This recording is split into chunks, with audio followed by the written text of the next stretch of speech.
Καλησπέρα σας, καλησπέρα και στους ακροατές και σας ευχαριστώ πολύ για την δυνατότητα που μου δίνετε να ακούγεται η φωνή μου, γιατί δεν είναι πάρα πολύ εύκολο. Και ξέρετε, ακόμα και η Κάλλας, αν τραγουδούσε στο μπάνιο της, οι διπλανοί θα λέγανε τι τσιρίζει η τρελή από δίπλα.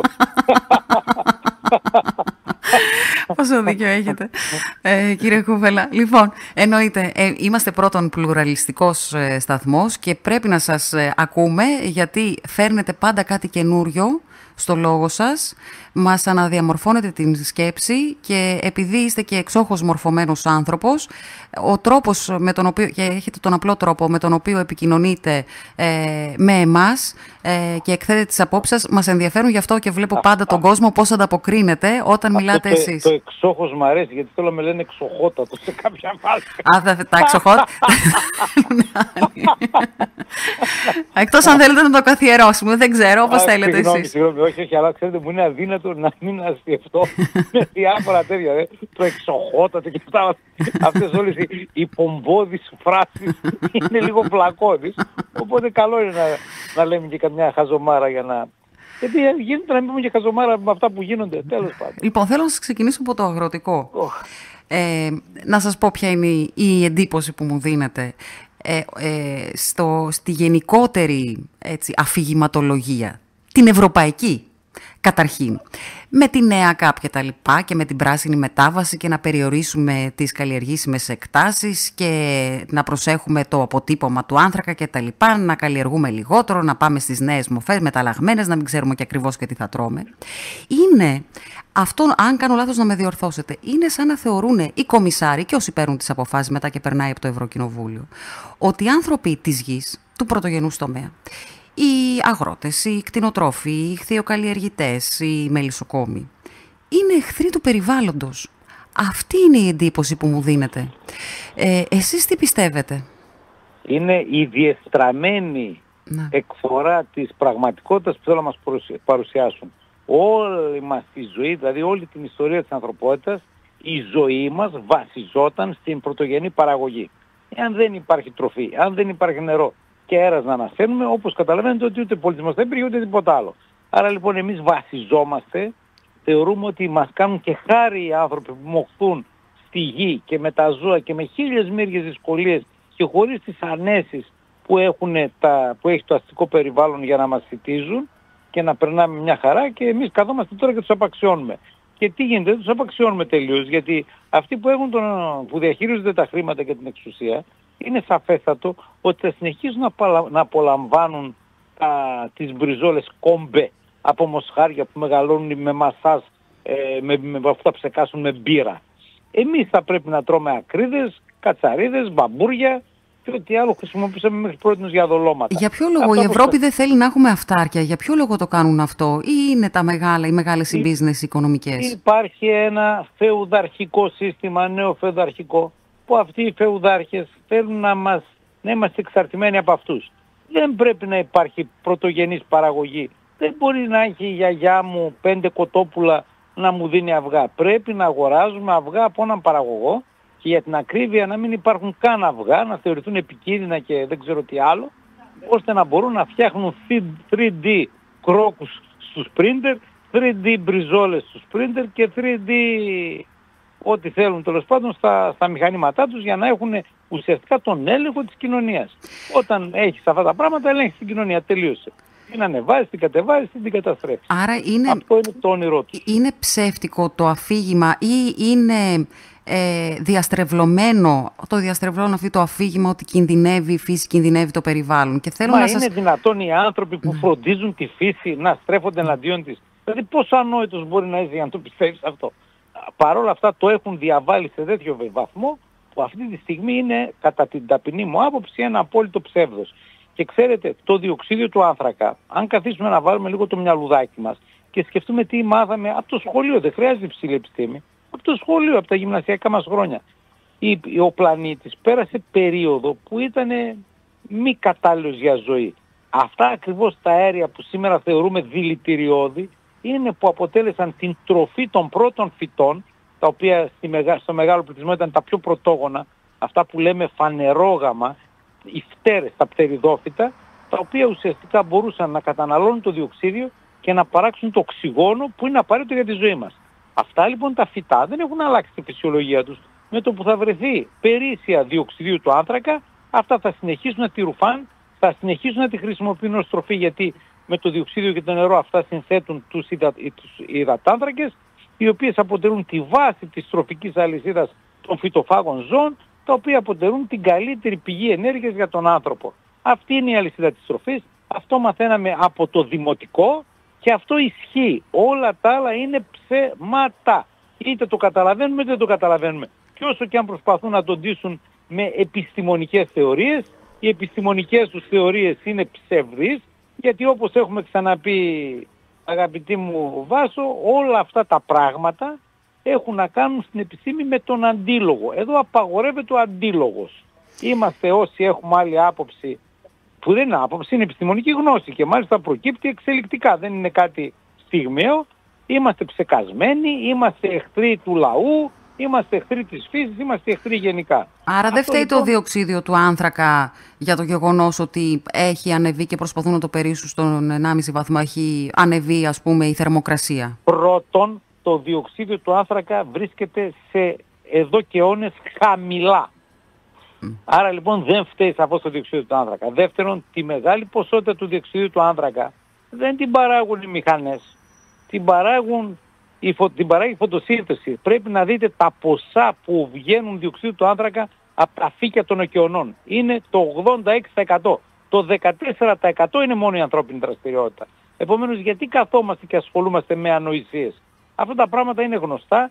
Εμείς ό,τι και να κάνουμε ίσα ίσα που ξύνουμε τη ράχη του πλανήτη, και φυσικά δεν μπορούμε να τον επηρεάσουμε παραπέρα. Πρέπει ο άνθρωπος για να συνεχίσει να ζει, να βασίζεται στις αρχαίγονες καλλιέργειες, στις αρχαίγονες πρακτικές που απέδειξαν ότι είναι αυτό που τον ωφελεί και τον βοηθάει στην ανάπτυξη. Η φωτιά την έδωσε ο Προμηθέας στους ανθρώπους για να μπορέσουν να αναπτυχθούν. Η φωτιά, η κάψη δηλαδή είναι η βάση του πολιτισμού, και όλα τα άλλα εγώ τα ακούω βερεσέ. Θα πρέπει λοιπόν κάποιος να μας αποδείξει ότι ο Προμηθέας ήταν κακός, ότι κακώς το έκανε αυτό, ήθελε να μας καταστρέψει, και ότι οι αγρότες τόσα χρόνια που φροντίζαν τα ζωντανά τους και τη γη ήταν πρόσκυλα και θέλαν να μας δολοφονήσουν.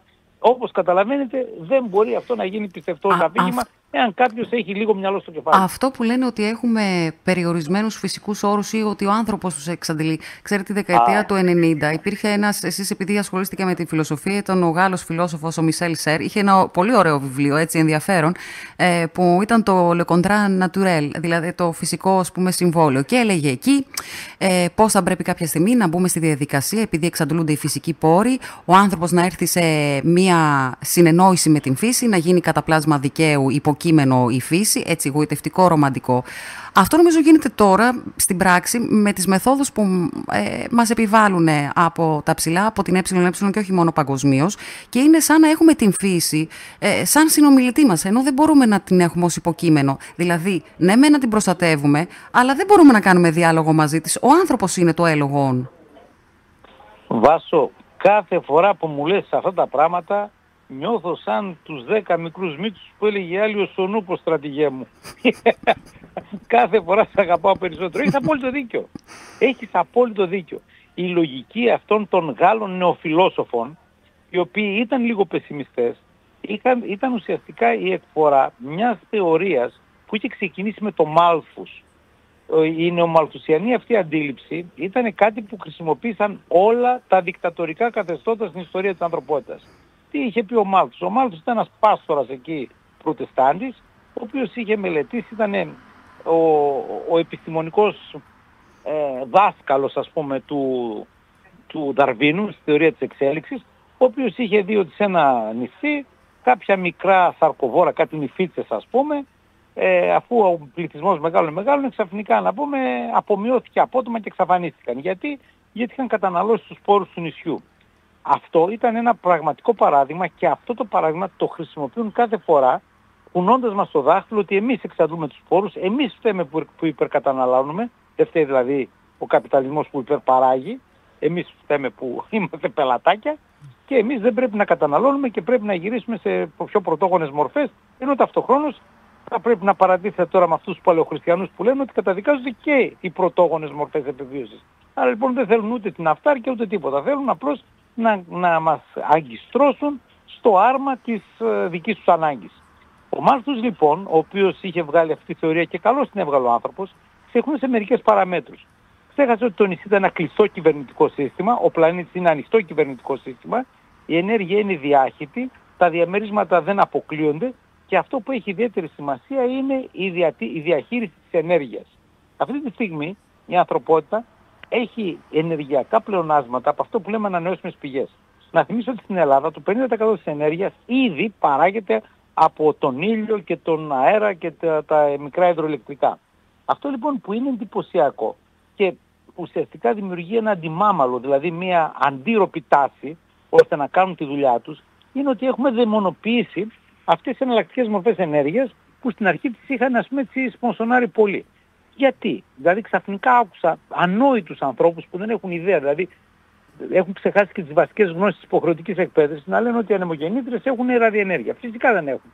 Ένα ποινίο είναι, δηλαδή ένα σίδερο τυλιγμένο με ένα σύρμα, το οποίο το γυρίζει ο αέρας και παράγει ρεύμα. Δεν έχει τίποτα. Βγαίνουν και λένε ότι είναι μη ανακυκλώσιμα τα υλικά. Ποιο υλικό είναι μη ανακυκλώσιμο? Το αλουμίνιο? Άμα πέσει μπορεί να το κάνουν κονσέρβες. Ποιο ακριβώς είναι αυτό που δεν ανακυκλώνει? Το σίδηρος, ο χαλκός? Όλα είναι ανακυκλώσιμα. Άρα λοιπόν δημιουργείται ένας αντιμύθος προκειμένου να φανεί κακό.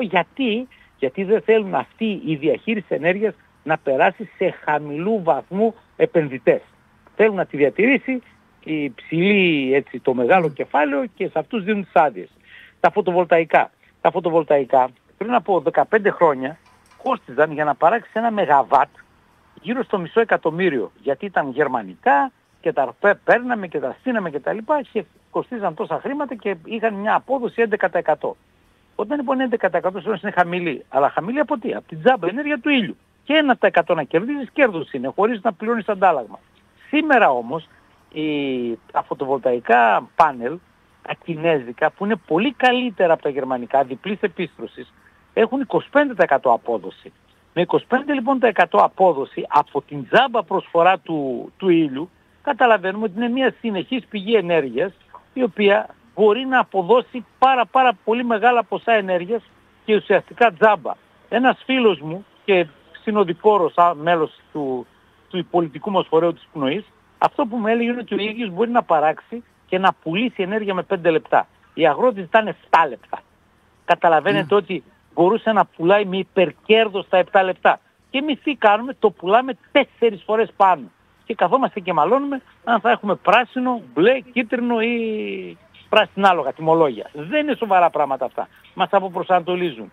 Οι ανανεώσιμες πηγές ενέργειας μπορούν να προσφέρουν πολύ φθηνή ενέργεια και αν το κράτος δεν έδινε μια πολύ μεγάλη άδεια στη ΕΝΔΕΗ για να στήσει φωτοβολταϊκά στην Πτολεμαΐδα, αλλά μοίραζε 200.000 άδειες σε οικογένειες, θα μπορούσαμε να έχουμε βελτίωση της κατάστασης αυτών των 200.000 οικοκυριών, θα μπορούσε να αποτελέσει ένα τεράστιο εφαλτήριο για να μειωθεί η υπογεννητικότητα, γιατί αν τα παιδιά κάτσουν και παντρευτούν και κάνουν παιδιά, δεν θα έχουμε αυτά τα εθνικά θέματα που πραγματικά είναι η μεγαλύτερη απειλή μας και θα μπορούσαμε ακόμα σε μεσοπρόθεσμα ή μακροπρόθεσμα πλάνα να σκεφτούμε ότι με την ανέργεια που έχουμε και την οποία λένε ότι δεν μπορούμε να την αποταμιεύσουμε γιατί οι μπαταρίες είναι έτσι και γιουβέτσι, έχουμε φυσικές μπαταρίες. Όταν έχουμε περίσσια ρεύματος...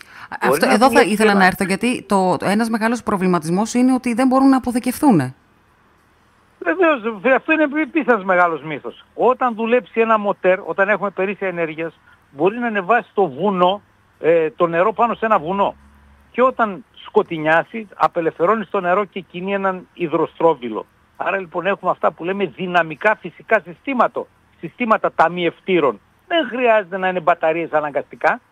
Αυτή τη στιγμή λοιπόν αυτά πρέπει να τα χρησιμοποιήσουμε, όχι γιατί υποβαθμίζουμε το πετρέλαιο και την αξία του και τα παραγωγά του, στους υδρογονάνθρακες, αλλά γιατί δεν υπάρχει τρόπος να κινήσω ένα μεγάλο πλοίο, ένα εμπορικό πλοίο που θα μου φέρει αυτοκίνητα από την Ιαπωνία με άλλη ενέργεια. Πρέπει να κάψει πετρέλαιο. Δεν είναι δυνατόν να απογειωθεί αεροπλάνο χωρίς κυροζήνη. Άρα λοιπόν εγώ κάνω οικονομία στο ορυκτό καύσιμο για να το έχω όσο δυνατόν περισσότερο μέχρι η επιστήμη να καταφέρει να μου καλύψει αυτή τη διαφορά του ενεργειακού ισοζύγιου και φυσικά θα ήταν πολύ ωφέλιμο να έχω ανανεώσιμες πηγές ενέργειας. Εάν δεν δω ότι δεν μπορώ να τα καταφέρω, υπάρχουν και άλλες μορφές ενέργειας εξαιρετικά ασφαλείς στις μέρες μας, όπως ήταν ένας μικρός πυρηνικός σταθμός. Και η Ελλάδα έχει τεράστια, είναι πολύ καλή για ένα μικρό πυρηνικό αντιδραστήρα, γιατί το μικρό πυρηνικό αντιδραστήρα, αν τον έχει σε μια πεδιάδα και δημιουργηθεί ένα ατύχημα που δεν έχει πια ατυχήματα, εκεί χάνεις τον μπούσουλα. Αν όμως τον στήσεις σε μια κοιλάδα και τον ψύχεις συνεχώς σε ένα ποτάμι και έχεις και από πάνω τα βράχια, μπορείς να ανατινάξεις αν συμβεί οτιδήποτε και να τον σκεπάσεις σε δευτερόλεπτα, καταλαβαίνουμε ότι υπάρχουν απίστευτες μορφές ενέργειας, οι οποίες στην ουσία είναι δωρεάν και ο κόσμος θα μπορούσε να έχει τζάμπα ενέργεια, που σημαίνει τζάμπα νερό. Αν κάνουμε ηλεκτρόλυση και ποτίσουμε και τη Σαχάρα μπορούμε να την κάνουμε μποστάνια, πράγμα που κάνανε οι Εβραίοι στο Ισραήλ, έτσι μην το ξεχνάμε, δεν είναι κάτι που μου ήρθε από το μυαλό μου, το κάνανε. Στις ερήμους του Σινά. Μπορείς να ποτίσεις την Σαχάρα και να την κάνεις μποστάνια. Άρα μπορούμε και να συντήσουμε, όχι τα 8 δισεκατομμύρια που είμαστε τώρα, και τα 100 δισεκατομμύρια που μπορούμε να γίνουμε. Και ξέρετε γιατί εγώ πιστεύω ότι πρέπει να αυγατήσουμε. Εγώ πιστεύω ότι πρέπει να αυγατήσουμε, γιατί η ανθρώπινη διανόηση είναι πάντα μια κρίσιμη μάζα. Δεν έχουμε όλη την κοινωνία Αϊνστάιν, όπως δεν μπορούμε να την έχουμε πύρους δήμες ή οτιδήποτε. Όταν όμως γίνουμε πολλοί, θα βγουν 10, 20, 30 Αϊνστάιν, οι οποίοι θα δώσουν πνοή στην ανθρωπότητα με τις καινούργιες ανακαλύψεις και τις καινούργιες προσαρμογές. Εδώ θέλουν να μειώσουν τον πλανήτη, εδώ βγαίνουν και δημοσίως τα λένε. Εκεί όμως είναι η διαφορά μας. Η εντολή είναι να αυξάνεστε και πληθύνεστε. Και δεν είναι μια τυφλή εντολή, είναι αληθής εντολή. Γιατί από εκεί θα έρθει η σωτηρία μας. Όλα τα άλλα είναι μυθεύματα, απάνθρωπα και μισάνθρωπα. Είναι το απόλυτο κακό. Εμείς πρέπει να φροντίζουμε κάθε φορά να ανακοινούμε την πραγματικότητα, να εξηγούμε στους ανθρώπους με απλά λόγια για να καταλαβαίνουν, για να μην τρώνε τον παπά και καταλήξουμε εκεί που αυτοί μας καταλήγουν. Κύριε Κούβελα, θέλω να πάμε λίγο στο κράτος δικαίου, γιατί και σήμερα έχουμε τους αγρότες έξω από τη Βουλή. Υποδεχθήκαμε την πρόεδρο του Ευρωπαϊκού Κοινοβουλίου, την κυρία Μέτσολα. Ευθέως μπροστά της, στη κοινή συνέντευξη τύπου, ο Πρωθυπουργός είπε ότι αυτά για μικροπολιτικούς λόγους γίνονται, όπως ήταν το ψήφισμα Κόλαφος κατά της Ελλάδας από το Ευρωκοινοβούλιο. Και η κυρία Μέτσολα όμως, έτσι άκουει και λέει: ναι, λέει, δεν πρέπει να γίνουν για μικροπολιτικά. Περιμένουμε την ετήσια έκθεση της Κομισιόν για το κράτος δικαίου της Ελλάδας. Πώς πάμε στο κράτος δικαίου? Κοιτάξτε, το κράτος δικαίου δεν υφίσταται. Όχι δεν υφίσταται, όχι υπάρχει έλλειμμα δικαίου, δεν υπάρχει δίκαιο, τελεία.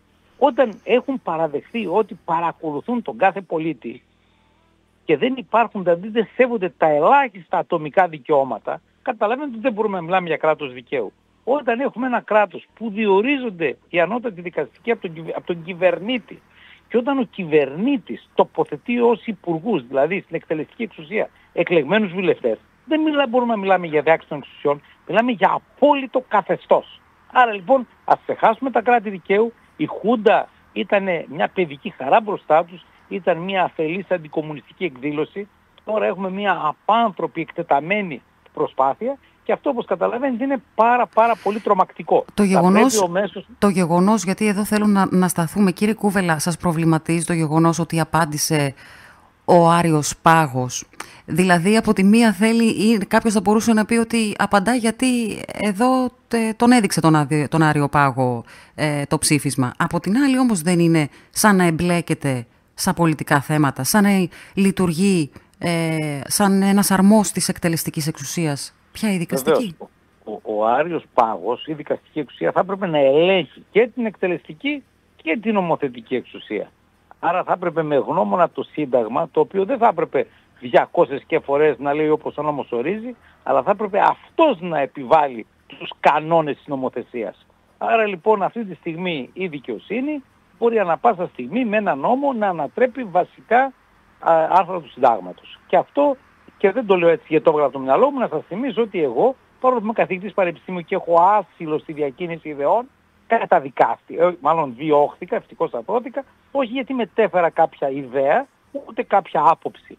Απλώς είπα να εφαρμοστεί ο νόμος. Όταν λοιπόν έχουμε διώξεις σε ακαδημαϊκούς, ανθρώπους που θα θέλαμε να ανήκουν σε αυτό που λέμε μια τάξη μορφωμένων ή ταγών πνευματικών, όταν τους διώκουμε γιατί έχουν αντίθετη άποψη με τον κάθε κυβερνήτη, τον κάθε δεύτερο-τρίτο κυβερνήτη, γιατί καμία σχέση δεν έχουν ούτε με τους άξιους, ούτε με τους άριστους, ούτε με τίποτα. όταν καθόμαστε και συζητάμε για μόρφωση, ένας κυβερνήτης θα πρέπει να έχει 2 διδακτορικά. Ένα μάστερ, καταλαβαίνετε ότι είναι χαμηλού επίπεδου μόρφωση για τη θέση του. Άρα δεν πρέπει να τα χρησιμοποιούνται σαν δικαιολογίες. Όχι ότι κάποιος με διδακτορικά είναι πιο έξυπνος ή πραγματικά πιο μορφωμένος, αλλά όταν το φέρνουν τουλάχιστον σαν τυπικό προσόν, έχετε τώρα κερατά, μη μας κοροϊδεύεις. Εκεί είναι λοιπόν το παιχνίδι. Δουλευόμαστε μεταξύ μας. Αυτό το πράγμα ειλικρινά εγώ δεν μπορώ να το ανεχτώ, με βγάζει από τα ρούχα μου και ελπίζω ότι όλοι οι άνθρωποι σιγά σιγά θα αρχίσουν να ξυπνάνε, να μην το ανέχονται και βεβαίως όπως και αγρότες να τους μιμηθούμε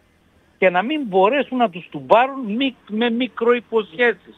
Θα σας δώσω λίγο φθηνότερο πετρέλαιο κτλ. Γιατί αυτό θα τους μπλέξει ένα γαϊτανάκι που στην ουσία θα καταστρέψει τη γεωργική παραγωγή, θα καταστρέψει την γεωργία ως αντικείμενο, φυσικά θα συμπαρασύρει τους γεωργούς και μαζί με τους γεωργούς θα μας πάρει όλους και θα μας σηκώσει.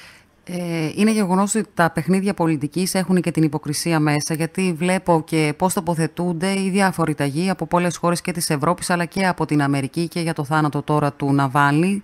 Ξέρουμε ότι ο Πούτιν δεν είναι κανένας δημοκράτης και πολλοί όσοι βρίσκονται μπροστά στο δρόμο του εκπαραθυρώνονται πάρα πολλές φορές και όχι μόνο.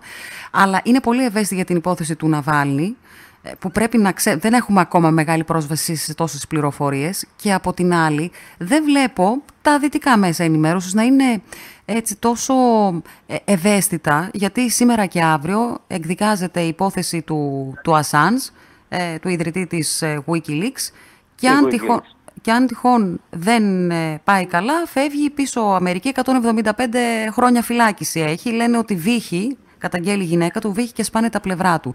Και δημοσιογράφος είναι, θέλω να πω, έχουν βρει ένα νόμο της κατασκοπίας του 1917 οι Αμερικανοί, αλλά άμα το δούμε διαφορετικά, πλήττεται η ελευθερία του τύπου, αν περάσει των Αμερικανών.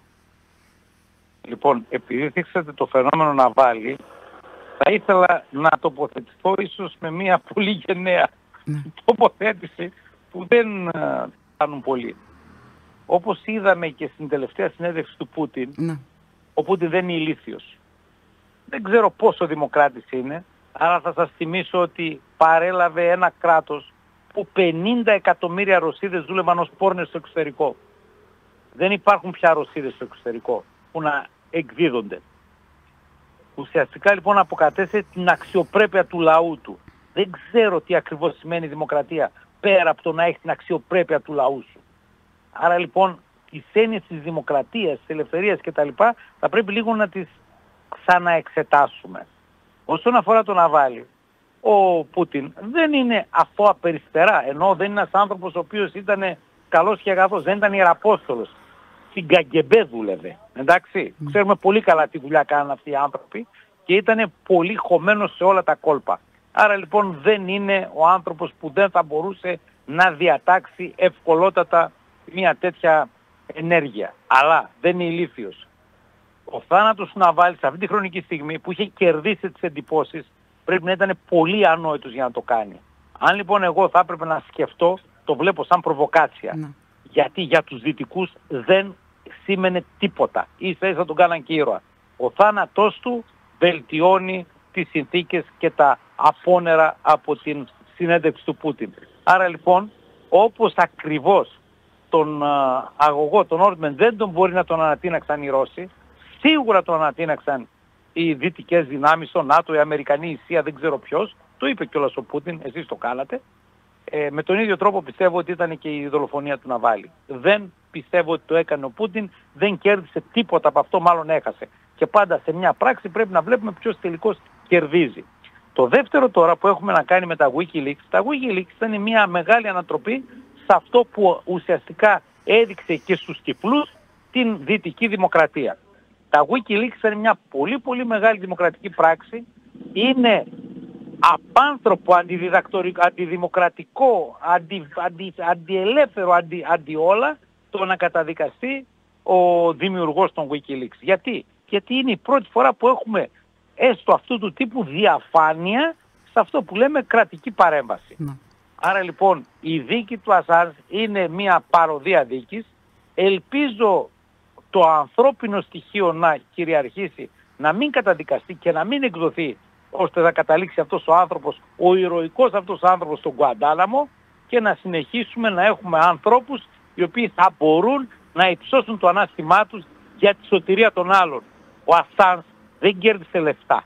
Ο Ασάνζ δεν κέρδισε δόξα. Ο Ασάνζ δεν κέρδισε τίποτα. Έχασε τα πάντα. Και τα έχασε για να κερδίσουν οι συνάνθρωποι του. Θα πρέπει να τον βλέπουμε σαν έναν νέο μοντέρνο εσταυρωμένο. Γιατί αυτό έχει συμβεί. Είναι ουσιαστικά σαν να ξανασταυρώνουμε τον Κύριο. Είναι λάθος και έγκλημα. Άρα λοιπόν αν τα δούμε τα πράγματα με την σωστή οπτική, θα καταλάβουμε ότι δεν είμαστε στη πλευρά της ιστορίας, ότι η ιστορία γράφεται δυναμικά και αν κερδίσουν αυτοί που θεωρούν ότι θα κερδίσουν και άρα είναι με τη σωστή πλευρά, καταλαβαίνουμε ότι εμείς όλοι είμαστε απολύτως χαμένοι. Άρα λοιπόν όποιος μιλάει και όποιος σηκώνει το ανάστημά του δεν το κάνει μόνο για τη δημοκρατία, το κάνει για τον άνθρωπο, για να συνεχίσει το είδος μας. Αυτό που λέμε sapiens sapiens, γιατί δεν θέλουμε ούτε να μας τσιπάρουν, ούτε να μας παρακολουθούν, ούτε να γυρίσουμε πίσω όλο τον πολιτισμό που στήσαμε και στον οποίο πολιτισμό οι Έλληνες ήμασταν πρωτεργάτες. Δεν μπορούμε και με βάση το ελληνικό μας στοιχείο και την εθνική μας ταυτότητα να δεχτούμε όλα αυτά τα ανθελληνικά τερατουργήματα που μας παρουσιάζουν ως αναγκαστικά κομμάτια του δυτικού πολιτισμού. Πρέπει να αντιδράσουμε. Και δυστυχώς δεν έχουμε πολλούς συμμάχους. Ο Πούτιν λοιπόν μάλλον είναι ένας σύμμαχός μας και όχι ένας αντιπαλός μας. Και όχι γιατί τον αγαπάνουμε, αλλά γιατί μας συμφέρει. Ενδιαφέρουσα η προοπτική που δίνετε, κύριε Κουβέλα, αλλά εμείς έχουμε αποφασίσει ό,τι λένε οι Αμερικανοί αυτό να κάνουμε. Δηλαδή η Ελλάδα, δεν ξέρω αν είναι το σύνδρομό μας, αυτό κρατάει πάρα πολλές δεκαετίες πίσω, αλλά είχαμε και το θάρρος να... 1822. Παρόλα αυτά, αν ήταν να αναλαμβάνουμε να διεκδικήσουμε κάτι την κατάλληλη στιγμή, το κάναμε. Τώρα βλέπουμε ότι θεωρούμε δεδομένο ότι σαν να ταυτίζονται τα συμφέροντα τα ελληνικά κατά ανάγκη με τα συμμαχικά, είτε της Ευρώπης είτε της Αμερικής μέσω και του συνασπισμού στον οποίο ανήκομεν.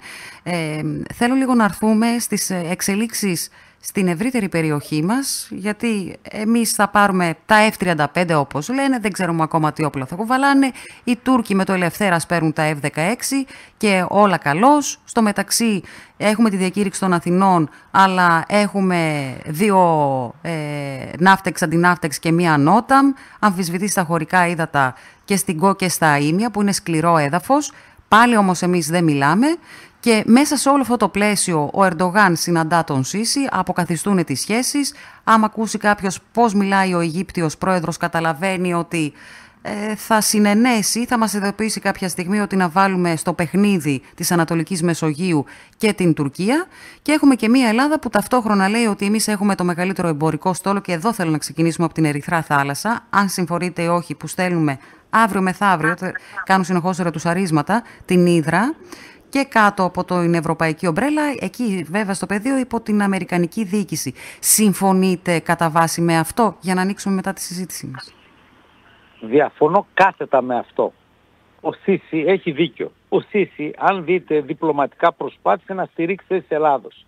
Αλλά κανέναν δεν μπορείς να βοηθήσει παρά τη θέλησή του. Όταν λοιπόν είδε ότι τζάμπα θα κάνει καυγά, σου λέει αυτή πρόκειται περί ηλιθείων, δεν βαριέσαι, και ουσιαστικά προσπάθησε τουλάχιστον να έχει κάποια, να μην είναι έστω μαλωμένος με την Τουρκία, γιατί να χάσει κάτι όταν δεν έχει να κερδίσει απολύτως τίποτα. Τα έθνη δεν έχουν ούτε φίλιες, ούτε αγάπες, ούτε έρωτες. Έχουν μόνο συμφέροντα.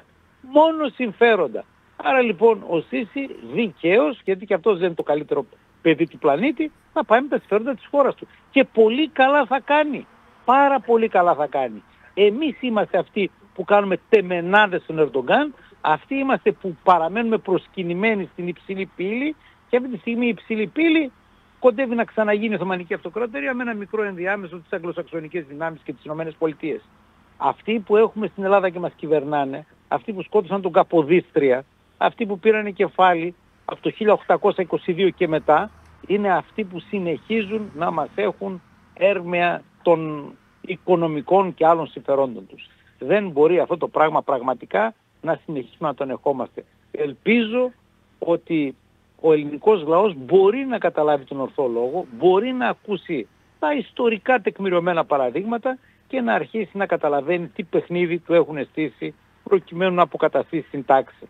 Εδώ δεν θέλουμε μια κυβέρνηση η οποία θα αντικαταστήσει αυτήν για να κάνει τα ίδια. Εδώ χρειαζόμαστε μια απόλυτη ανατροπή της κατάστασης. Αυτό θέλει και θάρρος και σθένος. Και επειδή πολλοί πιστεύουν ότι αυτά δεν γίνονται, να σας θυμίσω ότι όταν έγινε η Επανάσταση του 1921, όταν ο Κολοκοτρώνης, ο Καραϊσκάκης, ο Υψηλάτης ξεσηκώθηκαν, δεν ήταν καλύτερες συνθήκες. Δεν ήταν μόνο η Οθωμανική Αυτοκρατορία, ολόκληρη Αυτοκρατορία απέναντί τους. Ήταν και Ιερά Συμμαχία.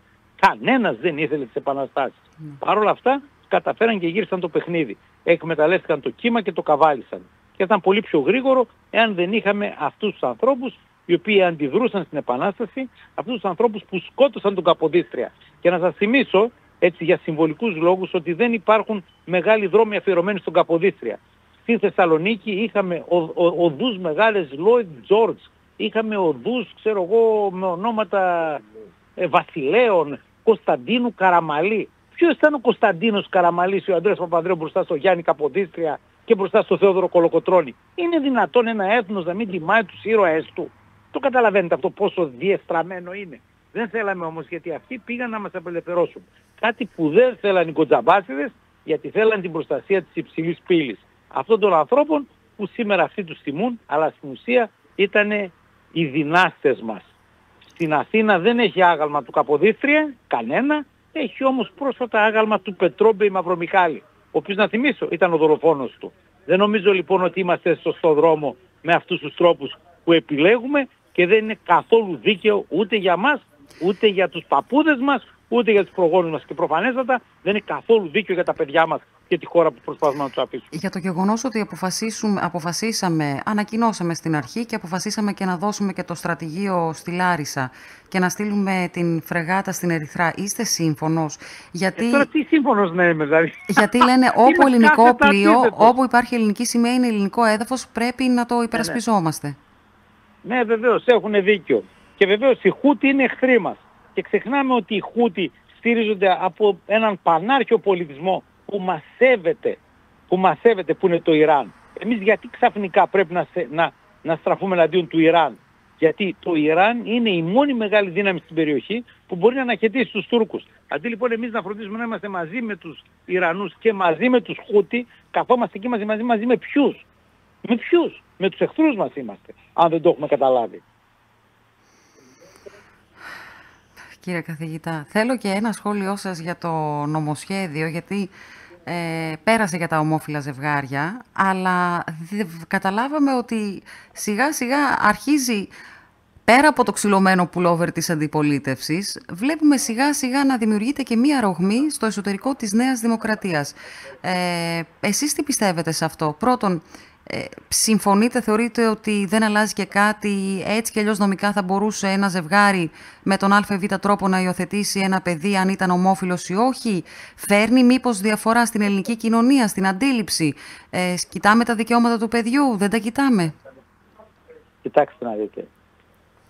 Θα θυμάστε από πάντα ότι όταν κάτι γινόταν με αποτέλεσμα την βλάβη μας, αν ήταν από λάθος, από χαζομάρα, το λέγαμε με τη λέξη που αρχίζει από μου και τελειώνει σε οικία. Εάν ήταν από πρόθεση, το λέγαμε με τη λέξη από που και τελειώνει σε σιά. Αυτό λοιπόν, όπως καταλαβαίνετε, δεν ήταν τυχαίο. Δεν ήταν τυχαίο. Η γλώσσα είναι πάρα πολύ μεγάλη δύναμη, γιατί σκεφτόμαστε με λέξεις.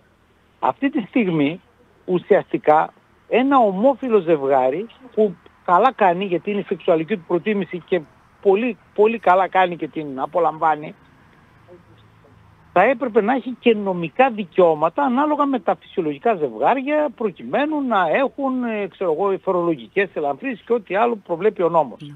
Αυτό είχε κλείσει με το Σύμφωνο Συμβίωσης. Για ποιο λόγο θέλουμε να το λέμε γάμο? Ο γάμος είναι μια ιερή λέξη, και από αυτές τις λέξεις, μάλλον η λέξη γάμος, είναι ίδιας ρίζας με τη λέξη γαμέτες. Η λέξη γαμέτες είναι το γυναικείο οάριο και το αρσενικό σπερματοζωάριο.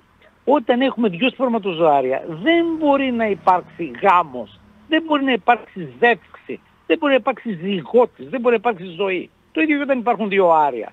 Ο γάμος λοιπόν είναι αναγκαστικά μια βιολογική λειτουργία, όπως ο καλός Θεός έπλασε στον κόσμο. Δεν μπορούμε αυτό ούτε να το αμφισβητούμε με νομοθεσία, ούτε να συζητάμε για βλακίες γύρω-γύρω. Είναι X χρωμοσώματα. Αυτό που λένε τώρα θα κάνουν τεχνητές μήτρες και τα λοιπά και ενδεχομένως να μπορούν από ένα είναι στην ίδια κατηγορία με τις τεχνητές μπριζόλες, τεχνητές μπανάνες και ό,τι άλλο αποφασίσουμε να το βάλουμε όπου μας αρέσει. Αυτά τα πράγματα δεν είναι σοβαρά. Και να σας πω και κάτι άλλο. Κανένας σοβαρός ομοφυλόφιλος δεν δέχεται αυτές τις βλακώδεις νομοθεσίες, γιατί κανένας σοβαρός ομοφυλόφιλος δεν έχει στο μυαλό του αυτά που σκέφτονται τα ετερόφιλα ζευγάρια για τη ζωή τους. Είναι άλλη κατηγορία τελείως.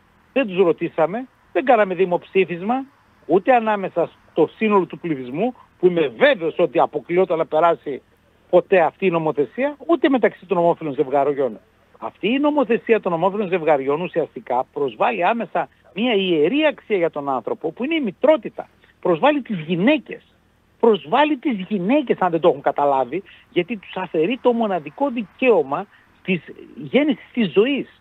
Η γαία, η ζωή, η μήτρα, η κυβέλη.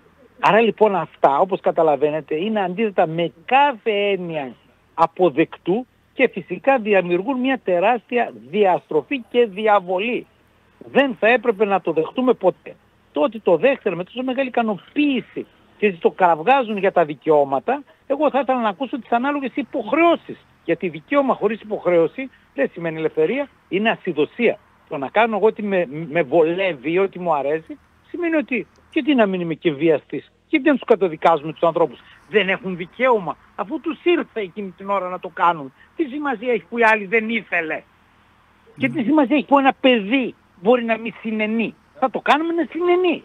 Δηλαδή ξεκινήσαμε μια διαστραμμένη λογική που πραγματικά δεν έχει πεισμένα. Είναι τελείως απαράδεκτα αυτά που συμβαίνουν και πραγματικά δεν ξέρω γιατί έπρεπε να είμαστε η γενιά που θα τα ζήσει. Αυτό είναι το επικίνδυνο, γιατί πολλές φορές μπερδεύουμε το δικαιωματισμό όπως, με την ελευθερία. Με την ελευθερία και με το δικαίωμα, με το τι εστί δικαίωμα.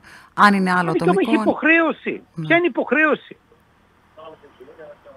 Πάντως ήδη και εξετάζονται τώρα, γιατί προχωράνε οι μελέτες. Αν ένας θέλει να παντρευτεί τον εαυτό του, άλλος θέλει να παντρευτεί ένα τραπεζάκι. Μια σικιά και μια κουδουνίστρα. Εντάξει, λογικά είναι όλα. Κύριε Δημήτρη Κούβελα, σας ευχαριστώ πάρα πολύ για το χρόνο σας. Εγώ ευχαριστώ πάρα πολύ. Θα έχουμε την ευκαιρία, αν το θέλετε κι εσείς, Πραγματικά, όπως θα θυμάστε, εγώ ήμουν ένας άνθρωπος πολύ ήρεμος, προσπαθούσα να έχω τη λογική, αλλά πραγματικά δεν γίνεται να αντιμετωπίσεις το απόλυτα παράλογο με την επιστημολογική λογική, γιατί κανείς δεν θα ακούει. Νομίζουν ότι είναι μια υποτονική άποψη. Δεν είναι υποτονική άποψη. Είναι η μοναδική αλήθεια που μπορούμε αυτή τη στιγμή να την υποστηρίζουμε με όσο μεγαλύτερη ένταση χρειάζεται. Γιατί όταν βλέπεις το παράλογο και δεν μιλάς, σε λίγο όλα θα γίνουν παράλογα. Κάποιοι άνθρωποι πρέπει να έχουν το σθένος και να βγαίνουν να μιλάνε. Ό,τι και αν σημαίνει αυτό για τον εαυτό τους και για τους οικείους τους. Δεν γίνεται να τρώμε συνέχεια τον παπά. Λυπάμαι. Δεν γίνεται. Είναι συζητήσεις για την ένταση. Που πρέπει να γίνονται, κύριε Κούβελα, γιατί μπερδευόμαστε, γιατί έρχεται σε σύγκρουση με τη λογική. Ό,τι διαχέεται πλέον ή θεωρείται ως επίσημο αφήγημα, αυτό με το τι ακριβώς είναι η woke κουλτούρα. Κάποιοι προσπαθώντας να την αναλύσουν, άλλοι υπέρ, άλλοι κατά, τις προσδίδουν και ένα φιλολογικό περιτύλιγμα, δηλαδή ότι είναι μια μεταμοντέρνα, αγνοώντας ότι ο μεταμοντερνισμός έχει συγκεκριμένες μεθόδους, εργαλεία επιστημονικά για να μπορέσει να εκφραστεί ως μεταμοντερνισμός. Μα δεν είναι πια εργαλεία. Εδώ είναι απλές φιλοσοφικές έννοιες. Η λέξη του μοντέρνου, που σημαίνει νεοτεριστή στα ελληνικά, είναι λίγο δύσκολο να οριστεί φιλοσοφικά, όπως αντιλαμβάνεστε ίσως καλύτερα από μένα. Προφανώς μάλλον καλύτερα από μένα. Ο μοντέρνος για να οριστεί χρειάζεται, ο νεοτεριστής χρειάζεται να δούμε το αντίθετο του, που είναι ο πρωτόγονος. Στις πρωτόγονες λοιπόν κοινωνίες είχαμε ένα θεοκρατικό καθεστώς που ένας θεός υπέβαλε τους κανόνες του και υπήρχε τεράστια ομοιογένεια. Όλοι οι άνδρες ήταν τροποσλέκτες κυνηγοί και όλες οι γυναίκες πλέναν στο ποτάμι με τους κροκόδιλους. Άρα λοιπόν το μοντέρνο είναι η μοντέρνα κοινωνία. Αν πάρουμε δύο ανθρώπους μέσα από το μετρό της Νέας Υόρκης, αποκλείεται να έχουν οποιαδήποτε ομοιότητα, και η θανάτωση του δικού μας θεού σταυρικά ουσιαστικά είναι αυτό που μας απελευθέρωσε από την καθημερινή του παρέμβαση στο να λάβουμε το φως ή στο να πλένουμε τα Σάββατα, κάτι που δεν κάνουν διάφοροι έτσι ορθόδοξοι αλόθρησκοι. Το μεγάλο λοιπόν θέμα του μοντέρνου είναι ότι είναι ο νεοτερισμός, είναι η συνεχής τάση για ελευθερία. Το μεταμοντέρνο, κατά τη δική μου άποψη, και όχι μόνο τη δική μου, είναι άποψη αρκετών φιλοσόφων, είναι μια πεσημιστική προσέγγιση που ξεκίνησε με τους Γάλλους νεοφιλόσοφους, με το δόγμα «Ο Θεός πέθανε, ο Μάρξ πέθανε και εγώ νιώθω πολύ κουρασμένος», και δεν είναι και πολύ ευίωνος για την ανθρωπότητα. Καθόλου ευίωνος για την ανθρωπότητα. Άρα λοιπόν όλες αυτές τα δόγματα του μετανθρώπου, του μετεξελιγμένου sapiens, που ουσιαστικά οδηγούν σε μια σαπίλα του sapiens και όχι σε μια πρόοδο του sapiens. Είναι λάθος να καταργούμε τελείως τη συντήρηση. Είναι λάθος να καταργήσουμε τα ψυγεία που συντηρούν τα τρόφιμα. Τις αξίες μας οφείλουμε να τις συντηρούμε. Δεν μπορεί να τα καταστρέψουμε όλα μέσα από μια λογική της συνεχούς προόδου και ανάπτυξης. Αυτά είναι απαράδεκτα πράγματα και πραγματικά κάποιους από εμάς θα τους βρουν αντίθετους, γιατί δεν φοβόμαστε και θα έχουμε το ανάστημά μας σηκωμένο όταν και όπου χρειάζεται. Κοιτάξτε, ο μεταμοντερνισμός στη φιλολογία τώρα παίρνει άλλες προεκτάσεις. Δηλαδή, είναι η μεταμοντέρνα ματιά που παντρεύεται με τη σύγχρονη θεωρία. Και έχει βοηθήσει και γι' αυτό ανθεί στους φιλολογικούς κόλπους τις τελευταίες σίγουρα 3 δεκαετίες, λέγοντας ότι αδυνατό να αποκαταστήσω το αρχικό νόημα, δεν αμφισβητεί ότι υπάρχει αρχικό νόημα, αλλά αδυνατό να αποκαταστήσω το αρχικό νόημα και μεταφέρω το κεντρικό στα περιφερειακά νοήματα για να ανασυνθέσω το κείμενο. Αυτό, βέβαια, η θεωρία αυτή έχει το εξής, ότι δεν είναι αξιωματική. Αν πάει να γίνει αξίωμα, σημαίνει ότι κάνει ακριβώς το αντίθετο από αυτό το οποίο πρεσβεύει. Γι' αυτό το είπα στην αρχή, ότι πρέπει να δούμε από ποια άποψη και πώς βαφτίζουμε κάτι μεταμοντέρνο. Δηλαδή, με τα εργαλεία που χρησιμοποιούμε, παραδείγματος χάρη οι φιλόλογοι, με κάτι άλλο που έχουμε στο μυαλό μας για το τι εστί μεταμοντέρνο. Κάτι που είναι σκοτεινό, θολό ακόμα και προσπαθούμε να το προσδιορίσουμε. Γι' αυτό το είπα στην αρχή. Ναι, έχετε δίκιο. Το θέμα είναι ότι αν κανείς διαβάσει τα βιβλία των σύγχρονων γκουρού της φιλοσοφίας, όπως είναι ο Χαράρι, θα καταλάβει ότι ως μετακοινωνία, μετάανθρωπο και άρα μεταμοντέρνο, δεν είναι ακριβώς αυτό. Είναι κάτι το οποίο εμένα δεν θα μου άρεσε να το βιώσω. Είναι λοιπόν έννοιες οι οποίες έχουν χάσει το νόημά τους, γιατί το προσπαθούν συνέχεια. Δηλαδή μητρότητα χωρίς μητέρα, πατρότητα χωρίς πατέρα, οικογένεια χωρίς ζευγάρι, πατρίδα χωρίς χώρα. Δεν γίνονται αυτά τα πράγματα, όπως καταλαβαίνουμε. Σημαίνουν χωρίς σημενόμενο, αυτό είναι. Ακριβώς. Κύριε Κούβελα, σας ευχαριστώ πάρα πολύ για το χρόνο σας. Και εγώ σας ευχαριστώ πάρα πολύ. Νομίζω ότι ήταν μια, παρόλο που θύμωσα λίγο, όχι μαζί σας φυσικά, ήταν μια παραγωγική. Είστε φυσικός πάντα, εκφράζετε πάντα τον εαυτό σας. Σας ευχαριστώ πάρα πολύ. Να είστε καλά. Καλή συνέχεια σας εύχομαι. Γεια σας. Γεια σας.